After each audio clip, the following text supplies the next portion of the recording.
বাংলাদেশে মসজিদ আছে 7.5 লাখ, তার ভিতরে মডেল মসজিদ নামে একটা মসজিদ আছে না নাই? কথা আসতে বলেন কেন? আপনাদের এই মসজিদের নাম বাইতুল আমান জামে মসজিদ। এখানে যদি খতিব সাহেব দাঁড়ায় বলে জমিন যার আইন চলবে তার, খতিব সাহেবের চাকরি যাওয়ার কোনো সম্ভাবনা নাই। কিন্তু আমি আপনাকে বলতে চাই, মডেল মসজিদের মেম্বরে দাঁড়ায় যদি খতিব সাহেব ঘোষণা দেয় জমিন যার আইন চলবে তার, পরের দিন টিউনু সাপ ডাইকা নিয়া গাট্টি বুসকা হাতে দিয়া বাড়িতে পাঠানোর সম্ভাবনা আছে না না? আমার কলেজার ভাইয়েরা, এই পৃথিবীতে যতগুলো রাষ্ট্র আছে সকল রাষ্ট্রের জনগণ তাদের সংবিধানকে পবিত্র সংবিধান বলে। এমনকি আমার বাংলাদেশে সংবিধান আছে, 300 সংসদ সদস্য আছে, গতকালকে তারা শপথ নিয়েছেন, তারাও নিজেদের সংবিধানকে পবিত্র সংবিধান বলে। কিন্তু তাদের পবিত্র সংবিধান পাঠ করার সময় পবিত্রতা অর্জন করা লাগে না, কিন্তু আল্লাহর পক্ষ থেকে যেই সংবিধান এসেছে এটা পড়ার জন্য পবিত্রতা লাগে কি লাগে না? তাইলে বোঝা গেল তাদের কথার সাথে কাজের কোনো মিল। জোরে বলেন, কাজের কোনো মিল। কোন সংবিধানকে আপনি পবিত্র বলতেই পারেন, এটা নিয়ে আমার একতেলাফ নাই, বাড়াবাড়িও নাই।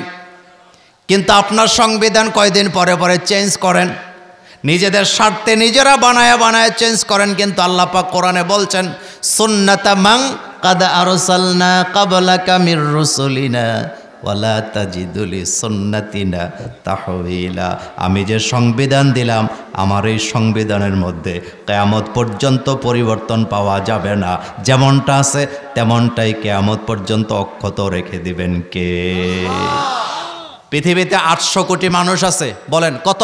800। আমার কথা মনোযোগ দেন, 800 কোটি মানুষ যদি আগামী দিন সকালবেলা সিদ্ধান্ত নেয় আমরা পৃথিবীতে 800 কোটি মানুষ আছি, মুসলমান, হিন্দু, বৌদ্ধ, খ্রিস্টান, ইহুদি, নাসারা, সবাই সিদ্ধান্ত নিলাম কোরআনের একটা আয়াতকে আমরা বদলায় দেব, বাকি সবগুলা ঠিক রাখবো, আপনারা মানবেন? আপনারা মানবেন? বরং মানবেন তো না, এটা গ্রহণযোগ্যতাও পাবে না।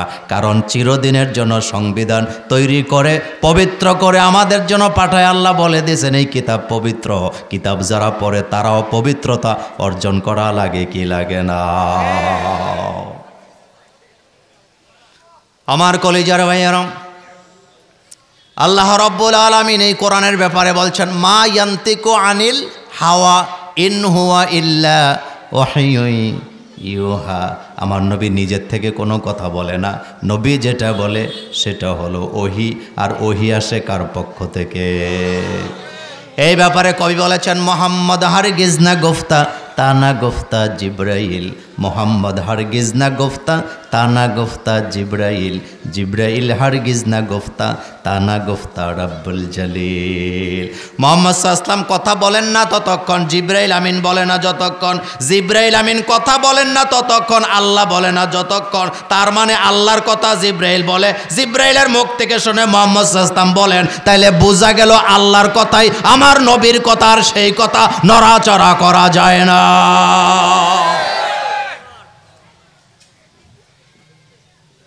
আমরা জানতে চাইলাম আল্লাহ আপনার হাবিব কি কোরআনে একটা শব্দ এদিক সেদিক করে নাই? আল্লাহ জানায় দিয়েছেন না, একটা শব্দও করে নাই। ওয়ালাউ তাকাওয়ালা আলাইনা বাদাল আকাবিল লা আখাজনা মিনহু বিল ইয়ামিন সুম্মা লাকাতানা মিনহুল ওয়াতিন। আমার নবী যদি নিজের থেকে বানায় কোরআনে কোনো কথা ঢুকায় দিত, অথবা যদ্দূর বলছি তাতে যদি কমায় দিত, বাড়ায় দিত, তাহলে আমি আমার নবীর ডান হাতটা চেপে ধরতাম, আমার নবীর কণ্ঠনালীটা আমি কেটে ফেলে দিতাম। এই আয়াতটা বাংলাদেশের অনেক বেদাতিরা মানে না, আশ্চর্য লাগে। তারা বলে নবীর ডান হাত ধরবে, নবীর কণ্ঠ কেটে দিবে, এটা কেমন কথা? আসলে এখানে নবীর মর্যাদা বাড়ানো হয় না, বরং আল্লাহর নবীর মর্যাদা এখানে এত বাড়ানো হয়েছে, মর্যাদা কমানো হয় নাই। আল্লাহ গ্যারান্টি দিয়েছেন আমার নবী আমার কথায় বক্রতা করে নাই, কমায় নাই, বাড়ায় নাই। কারো চোখ রাঙ্গানিতে হক কথা বলা নবীজি বন্ধ করে দেয় না। বাংলাদেশে মসজিদ আছে 7.5 লাখ, তার ভিতরে মডেল মসজিদ নামে একটা মসজিদ আছে না নাই? কথা আসতে বলেন কেন? আপনাদের এই মসজিদের নাম বাইতুল আমান জামে মসজিদ। এখানে যদি খতিব সাহেব দাঁড়ায় বলে জমিন যার আইন চলবে তার। খতিব সাহেবের চাকরি যাওয়ার কোনো সম্ভাবনা নাই, কিন্তু আমি আপনাকে বলতে চাই মডেল মসজিদের মেম্বরে দাঁড়ায় যদি খতিব সাহেব ঘোষণা দেয় জমিন যার আইন চলবে তার, পরের দিন টিউনু সাপ ডাইক্কা নিয়া গাট্টি বুসকা হাতে দিয়া বাড়িতে পাঠানোর সম্ভাবনা আছে না? না, তাহলে জমিন কার? আর আসতে বলেন জমিন কার? আইন চলা দরকার কার? সংবিধান দিছে কে? কোরআনের মধ্যে লরচর পাওয়া যায় না, একটা অক্ষরকে পরিবর্তন করা যাবে না, তবে মুছে তেল দিয়ে লাভ নাই, কোরআনকে থামায় দেওয়া যাবে না। গত 5 দিনের পত্রিকায় পড়লাম লক্ষ্মীপুরের একটা বাচ্চা, বয়স মাত্র 8 বছর, মাত্র 4.5 মাসে কোরআনের হাফেজ। আল্লাহু আকবার। কয় মাস? একটা রচনা দিলে আপনি মুখস্থ করতে পারবেন না 4 মাসে, 6 মাসের সময় দিলে বলতে গেলে ভুল করবেন। আর একটা বাচ্চা ছেলে মাত্র 4.5 মাসে 30 পারা কোরআনের হাফেজ কোলের ভিতরে জমায় দিছে কে? বিশ্বনবী কোরআন মুখস্থ করতেছেন, আল্লাহ রব্বুল আলামিন তাকায়া দেখলেন আল্লাহ রাসূল জিহ্বাটাকে খুব বেশি নাড়াচ্ছেন, উড়াচ্ছেন, তাড়াহুড়া করতেছেন। জিবরাইল আমিন যা বলে ভুলে যায় নাকি? বুখারী শরীফের হাদিসে আসছে, কিতাবুত তাফসিরে আম্মাজান আয়েশা সিদ্দিকা রাদিয়াল্লাহু তাআলা আনহা বলেন, রাসূলের উপরে যে ওহীটা আসতো মাঝে মধ্যে এটা এমনভাবে আসতো ঠিকমতো শব্দগুলো বুঝাও যেত না, মাঝে মধ্যে ঘন্টার মতো গেরগেরানি আওয়াজ হতো, আমরা কিছুই বুঝতাম না। আল্লাহ রাসূল কোরআন তেলাওয়াত করতে যায়, মুখস্থ করতে যায়, পেরেশানিতে পড়ে গেলেন। কোরআনটা জানি ভুলে যাই নাকি, অথবা আল্লাহ যেটা বলে আমার থেকে হারায় যায় নাকি? আল্লাহ জানায় দিলেন লা তুহাররিক বিহি লিসানাকা লিতাজালা বি। হাবিব, কোরআন মুখস্থ করার জন্য জিহ্বাটা এত বেশি নাড়াচাড়া করার দরকার নাই, তাড়াহুড়ার দরকার নাই। আপনি আমার জিবরাইলের সাথে একবার তেলাওয়াত করবেন, আপনার কলিজার ভিতরে পুরা কোরআন আমি আল্লাহ জমায়া দেব। এখন আপনারা বলেন, এই কোরআনুল কারীম দুনিয়াতে আসছে শুধু মোল্লারা দাওয়াত খাওয়ার জন্য? আসতে কইছেন, কিন্তু দাওয়াত আছে না নাই? আমার কলেজের বাইরে কোরআন দিয়া দাওয়াত খাওয়া যাবে ওইটা আমি নিষেধ করি নাই, কিন্তু কোরআন তো শুধু দাওয়াত খাওয়ার জন্য আসে নাই। কোরআন আসছে, আমার কলেজের বেড়া কোরআন আসছে সেজদা কিভাবে দেওয়া লাগবে এটা শিক্ষা দেয়। কোরআন আসছে অজু কিভাবে করতে হবে সেটা শিক্ষা দেয়। কোরআন আসছে সন্তানের নাম কিভাবে রাখতে হবে এটা শিক্ষা দেয়। কোরআন আসছে তার রুবুবিয়ত শিখাবার জন্য। কার রুবুবিয়ত? জোরে বলেন কার? কোরআন আসছে জমিন যার আইন চলতে হবে তার। কোরআন আসছে চিকিৎসা দেওয়ার জন্য, কোরআন আসছে চিকিৎসা দেওয়ার জন্য, কোরআন আসছে রাস্তা দেখাবার জন্য, কোরআন আসছে সংবিধান শিক্ষা দেওয়ার জন্য, কোরআন আসছে ইবাদত শিক্ষা দেওয়ার জন্য। কিন্তু শুধু কোরআন দিয়া দাওয়াত খাইলে চলবে না, কোরআন দিয়া সমাজ আর দেশটাকেও চালাবার দরকার আছে না? না, কোরআন আসছে চিকিৎসা শিক্ষা দেয়। আজকে এই ব্যাপারে কয়েকটা কথা বলে যাব। কোরআনের ভিতরে চিকিৎসা আছে না নাই? পৃথিবীর কোনো মেডিকেল সায়েন্স যদি বলে যে কোরআন কেন মানব, কোরআনের চিকিৎসার কথা আছে নেই, এখন আপনাদের কাছে জানতে চাই আছে না নাই? তবে যুবকদেরকে বলে দিয়ে যাই, কোরআন কিন্তু আল্লাহ রাব্বুল আলামিন তোমার কাছে তাবিজ করে আরেক বেড়ার মায়ারে বাগায়া নেওয়ার জন্য, বিয়া করার জন্য আল্লাহ পাঠায় নাই, বরং কোরআন আল্লাহ পাঠাইছে তুমি অসুস্থ হইলে সুস্থতার চিকিৎসা এই কোরআনে আছে না? না, আমার গ্রামে একজন ইমাম সাহেব, এটা 1996 সালের কথা। কথা কি বুঝতেছেন? কত সাল? এক যুবকে যায় ইমাম সাহেবের কানে কানে কেছে, হুজুর আমি অমুক মাইয়ারে পছন্দ করি, কিন্তু মাইয়া আমারে পাত্তা দেয় না, হুজুর একটা তাবিজ দেন। হুজুরকে এটা কোনো ব্যাপারই না, কত মানুষ বাগায় লই আইলাম, শুধু টাকা লাগবো 1001 টাকা। কত? হুজুরা সালাক আছে, তাবিজের দাম 101 টাকা, 1001 টাকা, মানে 1 টাকাটা হইল বাউতাবাজি। 1 টাকাটা কি? কাউকে ফু দিবেন, চিকিৎসা করবেন, হাদিয়া নিবেন, না জায়েজ না। বুখারীতে এই ব্যাপারে চ্যাপ্টারই আসছে। রাসূল সাল্লাল্লাহু আলাইহি ওয়াসাল্লামের একজন সাহাবা এক ফুয়ে পাইছে 30 ছাগল। কয়টা? 30। মদিনাতে হাজির যায় বলতেছে অমুক গোত্রের লোকের নেতাকে সাপে কামড় দিছে, আমি ফু দিছি, ভালো হয়ে গেছে, সূরাতুল ফাতিহা পরে ফু দিছি, নেতা আমারে 30টা ছাগল দিছে, খাওয়া যাবে কিনা? কিছু কিছু সাহাবারা বাতিল হয়ে গেছে দুধ খাইতে, আরেক সাহাবারা ফতুয়া খুঁজতেছে, এটা তো ফু দিয়া ছাগল আনছে, দুধ খাওয়া যায় যাইবনে। আল্লাহ রাসূলের কাছে যায়, হুজুর আপনার কাছে ফতুয়া চাই, ফু দিয়া ছাগল আনছে, এটা দুধ খাওয়া যাবে কিনা, মাংস খাওয়া যাবে কিনা? আল্লাহর নবী বলেন, এই ছাগল সব সাহাবাদের মধ্যে ভাগ করে দিয়ে দাও, তবে ভাগ করার সময় আমি মুহাম্মদ সাল্লাল্লাহু আলাইহি ওয়াসাল্লামেরও একটা দিয়ে দিও। তাহলে বোঝা গেছে ফু দিয়া হাদিয়া নিতে কোনো অসুবিধা নাই, কিন্তু অসুবিধাটা আরেক জায়গায়, 101 টাকা 1001 টাকা লাগবে।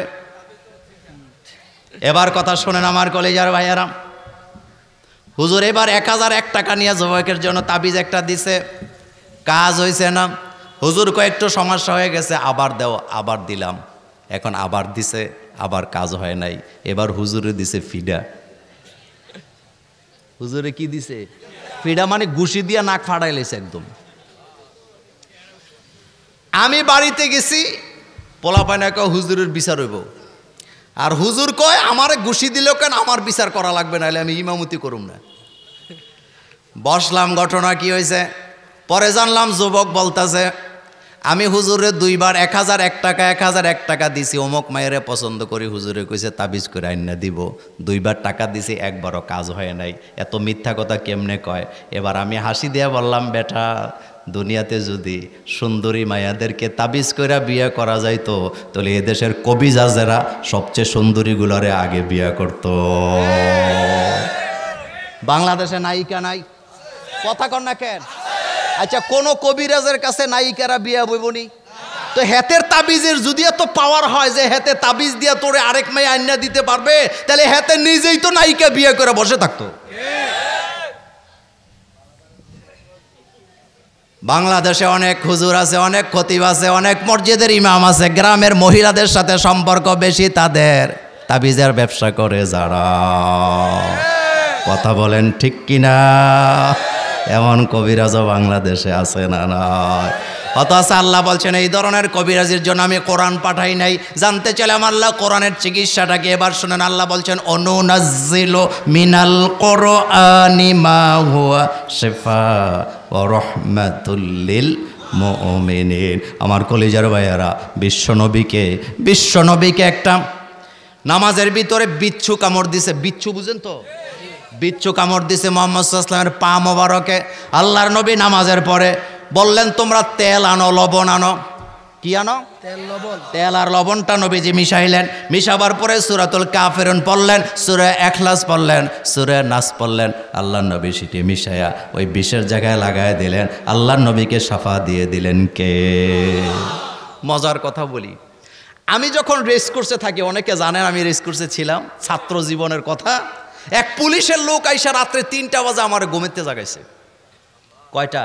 3টা। কয় মোল্লা ভাই তাড়াতাড়ি উঠেন। উঠলাম, দেই পানির গ্লাস হাতে। কি হয়েছে? কয় মোল্লা ভাই ডিউটি থেকে আসছি, আমার ওখানে থাকা অবস্থায় পুলিশের লোকে আমার বেশি মুসল্লি ছিল, তা আয়সা বলতেছে, মোল্লা ভাই ডিউটি থেকে আইসা দেখি বাচ্চাটার পেট ব্যথা করে, তা আপনি একটু পানি পড়ায় দেন। আমি কই ভাই রাত এখন কয়টা বাজে? কয় 3টা বাজে। আমি কই ভাই আপনার মাথা ঠিক আছে? আমি একটু পরে আজান দিতে উঠবো, আর আপনি 3টা বাজে আমার ঘুমটা নষ্ট করে দিলেন। আমি আবার ছাত্র জীবনে একটু ঘুম প্রিয় ছিলাম। এ কথা বলার পরে উনি কয়, মোল্লা ভাই কি করবো, বাচ্চা তো কান্নাকাটি করতেছে। তা আমি বললাম, ভাইজান আপনি নিজেই তো আলহামদুলিল্লাহ সূরা পড়া পানিতে ফু দিয়ে খাওয়াই দিতে পারতেন। কয় মোল্লা ভাই আমার মুখ বালা না। তা আমি হাসি দিয়ে গেলাম, আপনার মুখের মধ্যে বিড়ালে পেশাব করে দিছে। রিক্সাওয়ালা, ঠেলাওয়ালা, কুলি, দিনমজুর, আলেম, ইমাম, নেতা, যেই সূরাতুল ফাতিহা পরে পানিতে ফু দিয়া খাবে সমান মর্যাদা পাবে, সমান তার প্রতিকার পাবে, একটুও কম পাওয়ার সম্ভাবনা নাই। এই যে আপনারা আমাদের কাছে দৌড়ে আসেন তেল পরা পানি পরার জন্য, সূরা কিন্তু একটাই, সেই সূরার নাম সূরাতুল ফাতিহা। কারণ সূরাতুল ফাতিহার আরেকটা নাম হলো সূরাতুশ শিফা। বলেন কি সূরা? তা আজকে আমি কোরআনুল কারীমের সর্বশেষ সূরা থেকে কথা বলবো ইনশাআল্লাহ। পড়েন আমার সাথে, আউযু বিল্লাহি মিনাশ শাইতানির রাজিম। সবাই পড়েন, আউযু বিল্লাহি মিনাশ শাইতানির শাইতানির রাজিম বিসমিল্লাহির রহমানির রহিম কুল আউযু বিরাব্বিন নাস। পারেন না সূরাটা? সবাই পড়েন। কুল আউযু বিরাব্বিন নাস মালিকিন নাস ইলাহিন নাস মিন শাররিল ওয়াসওয়াসিল খান্নাস আল্লাযী ইউওয়াসওয়িসু ফি সুদুরিন নাস মিনাল জিন্নাতি ওয়ান নাস। সূরার নাম সূরাতুন নাস। বলেন তো সূরার নাম কি? সবাই বলতে হবে, নাম কি? নাস শব্দের অর্থ হলো মানুষ। নাস শব্দের অর্থ কি? মানুষ। আয়াত সংখ্যা 6, রুকু সংখ্যা 1। সূরাটা নাজিল হয়েছে মক্কায়। বলেন সূরার নাম কি? নাস অর্থ কি? মানুষ। আয়াত কয়টা? রুকু কয়টা? নাজিল হয়েছে কোথায়? মক্কায়। রাসূল করিম সাল্লাল্লাহু আলাইহি ওয়াসাল্লামের মাক্কি জীবন এই সূরাটা নাজিল হয়েছে। তো আজকে শানে নুজুল অনেকগুলো আছে এই ব্যাপারে। শানে নুজুলটা বলবো না, যেহেতু আমাকে সামনে গুরুত্বপূর্ণ 3টা পয়েন্টের উপরে কথা বলতে হবে। তবে একটু শানে নুজুলের ইঙ্গিত দেই।